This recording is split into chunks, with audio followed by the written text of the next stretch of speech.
Hello everybody. सबसे पहले सभी को बहुत बहुत नमस्कार। देखिए, आज के वीडियो में जो हम बात करने वाले हैं कि यूनिवर्सिटी एग्ज़ाम में कॉपी कैसे लिखना है। मैंने इस पर बहुत सारा वीडियो अपलोड किया है, लेकिन 2022 में जो परीक्षा स्टार्ट होने वाला, वैसे तो बहुत सारे यूनिवर्सिटी में सेशन लेट चल रहा है। कोविड के बाद से काफ़ी सारे यूनिवर्सिटीज़ का सेशन वगैरह लेट हो गया, तो इसमें जो है सो नेचर का क्या कहना कि कब कौन सा बीमारी यहाँ पे आ जाए, है ना, तो उसका कोई गारंटी नहीं लेता है। लेकिन अब धीरे धीरे समय पर सेशन होने जा रहा है, अब धीरे धीरे समय पे हो जाएगा। जो आज की वीडियो में हम लोग बहुत इंटरेस्टिंग बीए, बीएससी, बीकॉम के जितने भी स्टूडेंट्स हैं, जितने भी सारे विश्वविद्यालय हैं, हर एक के लिए एप्लीकेबल होगा। पार्ट 1 हो, 2 हो या 3 हो, उसके बारे में हम लोग डिटेल में चर्चा करेंगे। कॉपी कैसे लिखना है, पर्टिकुलर वे में कैसे हम लोग अच्छा स्कोर कर सकते हैं यूनिवर्सिटी एग्ज़ाम में। सभी से अलग आपको लिखना पड़ेगा, क्योंकि अगर आप सेम टू सेम लिखते हो तो आपका मार्क्स, कहने का मतलब तब डिफ़र करेगा ही नहीं। एक एवरेज मार्किंग एग्जामिनर के द्वारा कर दिया जाता है, दैट्स वाई डिफरेंट तो लिखना पड़ेगा। साथ में जो ललित नारायण मिथिला विश्वविद्यालय दरभंगा के स्टूडेंट्स हैं, उनका पार्ट 1 का रिजल्ट अभी तक अनाउंस नहीं किया गया, घोषित नहीं किया गया है, तो वो रिज़ल्ट कब तक आएगा उसके बारे में मैं थोड़ा बता दूंगा। और साथ में आपको जो है सो विद इन 30 डेज, 30 दिनों के भीतर आप 75% मार्क्स कैसे स्कोर कर सकते हैं, इस पर भी मैं चर्चा करूंगा। बने रहे आप लोग चैनल पर। जो लोग चैनल पर नए हैं, इससे पहले वाले वीडियो आप लोगों ने नहीं देखा है, तो you must have to subscribe the channel and also share with your colleagues, ताकि सभी लोग इसका फ़ायदा ले सकें। और बगल में बेल आइकन होगा, उसे भी प्रेस करके रखें। जहाँ तक इन्फॉर्मेशन के बारे में मैं चर्चा करूँ तो LNMU इन्फो जो श्रवण जी का चैनल है, वो तो इन्फॉर्मेशन आप लोगों को समय समय पर देते रहते हैं, प्रदान करते रहते हैं। लेकिन यहाँ से मैं जितना एजुकेशन से रिलेटेड जितना भी वीडियोज़ रहता है, चाहे वो सिविल सर्विस का हो, चाहे वो यूनिवर्सिटी के गेस्ट क्वेश्चंस का हो, चाहे क्वेश्चंस को पढ़ाना हो, वो मैं समय समय पे देते रहता हूँ। उसके लिए कोई नया बात नहीं है, वो आप लोगों को बहुत अच्छे तरीके से पता होगा। जो नए आ रहे हैं उनको पता नहीं है, तो वो जाके प्ले लिस्ट में चेक कर सकते हैं। तो चलिए हम लोग बिना समय को वेस्ट किए स्टार्ट करते हैं। क्या है, देखिए, एक्चुअली में यूनिवर्सिटी एग्ज़ाम में कॉपी कैसे लिखना है, इसके लिए मैंने बताया था कि सभी से अलग होना चाहिए और कुछ कुछ बेस्ट ट्रिक जो आप लोग अप्लाई कर सकते हैं ड्यूरिंग योर एग्जामिनेशन, बिकॉज 1 महीने के भीतर आप लोग का एग्ज़ाम स्टार्ट हो जाएगा। सबसे पहली बात, जब आपको उत्तर पुस्तिका एग्जामिनेशन हॉल में मिलता है, आप लोग पहले तो अपना जो कहने का मतलब इन्फॉर्मेशन उसमें पूछा जा रहा है, roll number, roll code, registration number, answer code, IDR number, इसको अच्छी तरीके से भरना है आपको। वहाँ पे मिस्टेक नहीं करना है, क्योंकि बेसिकली अगर आप वहाँ पे गलती कर देते हो तो फिर आपका कॉपी इवैल्यूएशन में दिक्कत होगा, कॉपी आपका रिजल्ट पेंडिंग में जाएगा। पहला तो ये हमें ध्यान रखना है। दूसरा बात, हर एक पेज पे एक पैराग्राफ छोड़ो, मतलब 1/4 छोड़ के लिखना है आपको, मतलब स्केल लेके वहाँ पे 1/4 छोड़ देना है। उसके बाद जब अपना आंसरिंग आप स्टार्ट करते हो, आपको मान लो किसी टॉपिक के बारे में मतलब कोई क्वेश्चन आपसे नहीं बन रहा है, तो क्वेश्चन को स्किप कर दो और जो क्वेश्चन आपसे बन रहा है उसको आप पहले लिखो। और हाँ, आंसर नंबर जैसे 2 दे रहे हो तो आंसर नंबर ऊपर में 2 लिख दोगे, ताकि एग्जामिनर अच्छे तरीके से समझ सके। ग्रुप भी मेंशन आप कर दोगे। कितने पेज में लिखना है ये भी मैं चर्चा कर रहा हूँ, ठीक है, अलग अलग ऑनर्स के लिए। कोई एक ऑनर्स नहीं, जैसे फिजिक्स केमिस्ट्री हो उसके लिए नहीं, बल्कि हर एक विषय के लिए मैं बता दे रहा हूँ यहाँ से। तो आपको क्या करना है, पेज छोड़ना है और जो आंसर आपको पहले आ रहा है वो आपको स्टार्ट करना है, ठीक है। ये तो हम लोग समझ गए। उसके बाद क्या कोशिश करना है कि क्रॉस कम से कम हो, कहने का मतलब गलतियां आपको कम से कम करना। अगर कहीं गलत भी हो जाता है तो ज़्यादा आपको कटवट नहीं करना है, यहाँ से भी आपका मार्क्स कम होता है। एग्जामिनर पे एक बुरा इम्पैक्ट इसका पड़ता है। क्लियर होना चाहिए सब कुछ, ठीक है।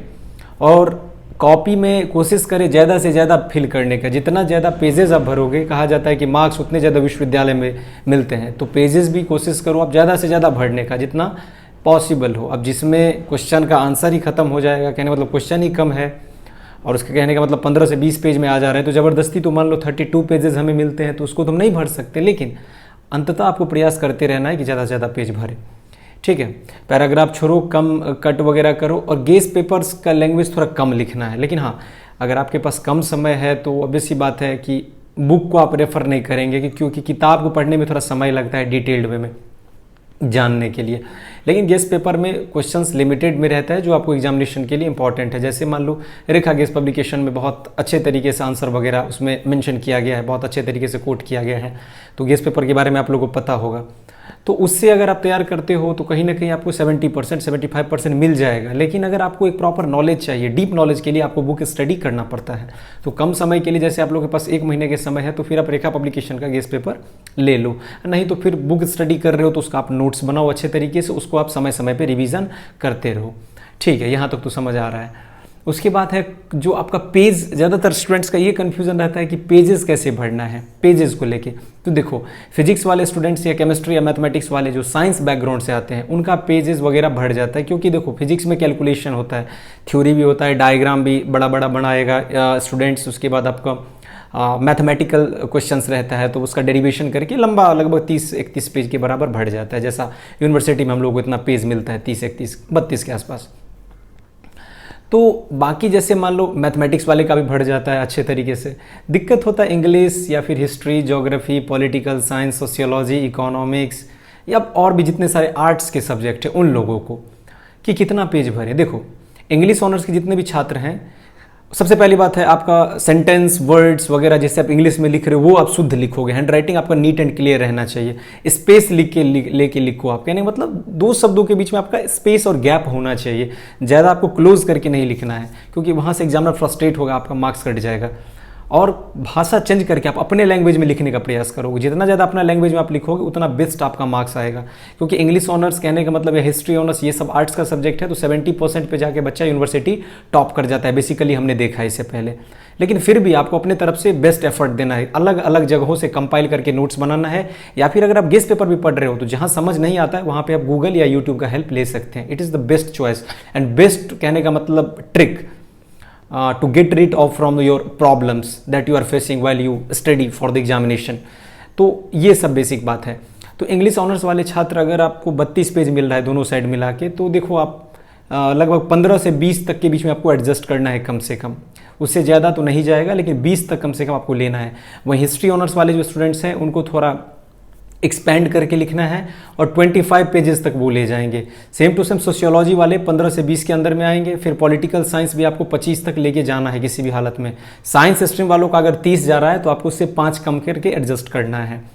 और भी विषय हैं, आपको 20 से 25 के बीच में मैक्सिमम आर्ट्स वाले जितने भी छात्र हैं उनका कॉपी फिलअप रहना चाहिए। और हाँ, शुद्ध लिखने का प्रयास करोगे। और अगर आप कहीं से अगर इमिटेशन करते हो, कहने मतलब नकल करते हो, तो नकल में क्या होगा आपका, अगर आपके दोस्त का अगर 65% मार्क्स है तो आपका भी लगभग उसके आसपास आ जाएगा, लेकिन उससे आपको कोई खास फ़ायदा नहीं मिलेगा। इसलिए आपको जितना क्वेश्चन आपकी समझ में आ रहा है, जितना आपसे पॉसिबल है, जितना आपसे बन रहा है, उसको आप बनाओ। और जो क्वेश्चन आपको नहीं आता है, तो जो नहीं आता है उस क्वेश्चन का आंसर के लिए आपको जो आता है वो आप लिख दो। ठीक है, कुछ कम से कम लिख दो, छोड़ना नहीं है क्वेश्चन को। अगर 100 मार्क्स का एग्जाम है तो आपको 100 का 100 बनाना है, चाहे उसमें 20 या 25 नंबर का गलती ही क्यों ना हो जाए। मिस्टेक्स डजेंट मैटर, क्योंकि हम लोग अक्सर जीवन में गलतियां करते हैं। क्वेश्चन स्किप करने से ज़्यादा बेटर है कि उस क्वेश्चन को हम लोग क्या करें, टैकल करें अच्छे तरीके से। छोड़ना नहीं है, कुछ ना कुछ मार्क्स तो मिल जाएगा आपको, तो उसके बारे में भी आपको लिख देना है। तो एग्जामिनर अगर 15 मार्क्स का क्वेश्चन है तो आपको कहने का मतलब 15 में 5-6 मार्क्स तो जरूर दे ही देंगे। खाली छोड़ोगे तब तो आपको कुछ नहीं मिलेगा। कॉपी के लिखते वक्त आपका पेन का स्पीड बहुत अच्छे तरीके से रहना चाहिए, क्योंकि 3 घंटे का समय बहुत कम होता है ग्रेजुएशन में। क्योंकि आपको समय कब लैप्स हो जाएगा वो आपको पता बिल्कुल नहीं चलता है। जैसे मैंने भी फिजिक्स वगैरह का क्वेश्चन आंसरिंग करा था तो काफ़ी कॉम्प्लिकेशंस आता था, लेकिन अगर आपको पूरी तरह से वो चीज़ कॉन्सेप्ट दिमाग में बैठा हुआ है, आपने मल्टीपल टाइम्स रिवीजन करके एग्जाम देने आप गए हो, तो वहाँ पे आपको ज़्यादा प्रॉब्लम फेस नहीं करना पड़ेगा। कलम आपको रुकना नहीं चाहिए यार, एकदम सिंपल भाषा में अगर आप समझो तो। उसके बाद एक बात मैं और बता देता हूँ थोड़ा शॉर्ट में, कि पार्ट 1 का रिजल्ट विद इन आप लोगों का जो है कहने का मतलब 15 से 20 दिनों में आ जाएगा। जो सेशन काफ़ी लेट चल रहा है ये बात मैं जानता हूँ, विश्वविद्यालय में कुछ डाटा सेंटर के साथ कुछ कन्फ्लिक्शन था। अब कुछ उन लोगों का personal problem, that's why result में लेट किया गया। नहीं तो अन्यथा 2 से 3 महीने में बेसिकली हम लोग देखते थे कि विश्वविद्यालय वगैरह में रिजल्ट प्रकाशित कर दिया जाता था। विलंब के पीछे कुछ इंटरनल प्रॉब्लम्स वगैरह होता है, कोर्ट वगैरह का जो है। तो आप लोग का अगस्त के दूसरे सप्ताह तक तो रिजल्ट आ जाएगा। जैसा आप लोग को LNMU इन्फो बताते रहते समय समय पे, उनका काम है कि वो समय समय पे आप लोग को नोटिफिकेशन देते रहते हैं रिगार्डिंग यूनिवर्सिटी। लेकिन आप लोग को जहाँ तक मेरा सोर्स है कि 15 तारीख तक आप लोग अगस्त में आ जाएगा। लेकिन आप लोग का एग्ज़ाम पार्ट 1 का जस्ट पार्ट 1 के रिजल्ट के बाद तुरंत पार्ट 2 का एग्ज़ाम ले लिया जाएगा। तो आप लोग रिजल्ट का वेट ना करते हुए अपने पढ़ाई को जारी रख रहे। नित्य आपको पढ़ना है कम से कम 5 से 6 घंटा कभी भी एग्जामिनेशन के टाइम में। ये नहीं कि आप एग्ज़ाम जब आपका रिजल्ट आएगा उसके बाद आप तैयारी स्टार्ट करोगे, तो इससे आपको प्रॉब्लम होगा, ये नहीं करना है आपको, ठीक है। तो एग्जामिनेशन से पहले आप लोगों को कम से कम अभी 1 महीना पहले स्टार्ट करो, आप अच्छे तरीके से रेखा गेस पब्लिकेशन से आप स्टार्ट कर सकते हो। अगर आपके पास नोट्स नहीं है तो नोट्स आप खुद से बनाओ। अगर आप अभी तो समय कम है, अभी आप नोट्स बनाने जाओगे तो काफ़ी लंबा समय ले लेगा, तो गेस पेपर बेस्ट ऑप्शन है अभी।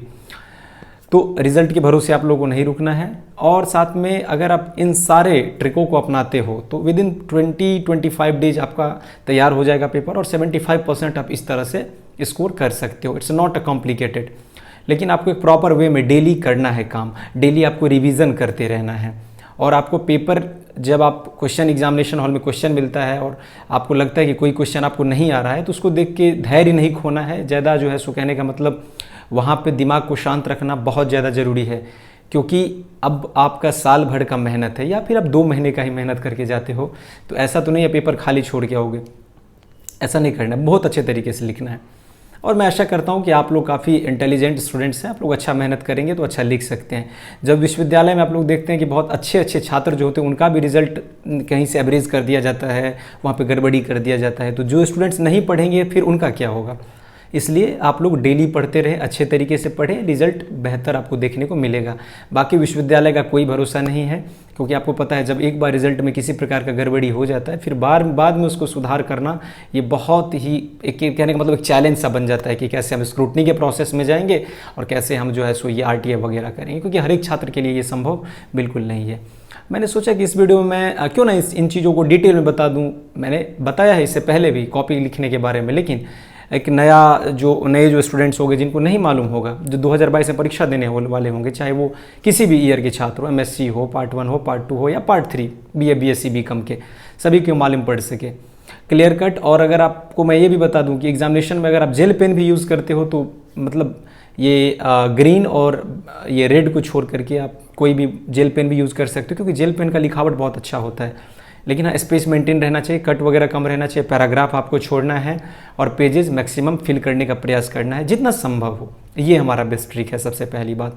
और जो पेज आपका बच जाता है उसको आप लोगों को क्रॉस कर देना है कि हाँ वो आपका खाली रह गया है, वैसे नहीं छोड़ना है आपको। और बाकी जितना इन्फॉर्मेशन आपका फर्स्ट पेज पे पूछा जाए, answer code, IDR, roll number, ये वगैरह भी आपको अच्छे तरीके से फिलअप कर देना है। तो इतने सारे कॉन्सेप्ट को अगर आप समझ लेते हैं और इतना जाके आप पालन करते हो एकदम ध्यान से, तो मैं आपको गारंटी देता हूँ 70% मार्क्स आपका आएगा। साइंस वाले स्टूडेंट्स को 75% और जो आर्ट्स वाले हैं 65 से 70 के बीच में उनका आएगा। 1-2% का फ्लक्चुएशन हो सकता है। नेक्स्ट वीडियो में हम लोग बात करेंगे, मैं पहले बता दे रहा हूँ कि आप लोग फ्री नोट्स कैसे डाउनलोड कर सकते हैं। जिन बच्चों के पास नोट्स वगैरह नहीं है, अगर वो चाहते हैं हैंड रिटन नोट्स, तो इसके लिए मैंने देखा है बहुत सारा सोर्स, और मैं प्रयास कर रहा हूँ कि आप लोगों को फ्री नोट्स मिल जाए। वो आप कहाँ से डाउनलोड कर सकते हैं उस पर मैं चर्चा करूँगा। और साथ साथ और कुछ अलग अलग टॉपिक, अगर ऐसा कुछ लगता है जो आप लोगों को कि मुझे बनाना चाहिए उस टॉपिक पर वीडियो, तो कमेंट बॉक्स में आप लोग ज़रूर बताएं, मैं प्रयास करूँगा उसको डिटेल में बताने का। मिलेंगे हम लोग नेक्स्ट वीडियो में, तब तक के लिए आप सभी का बहुत बहुत धन्यवाद।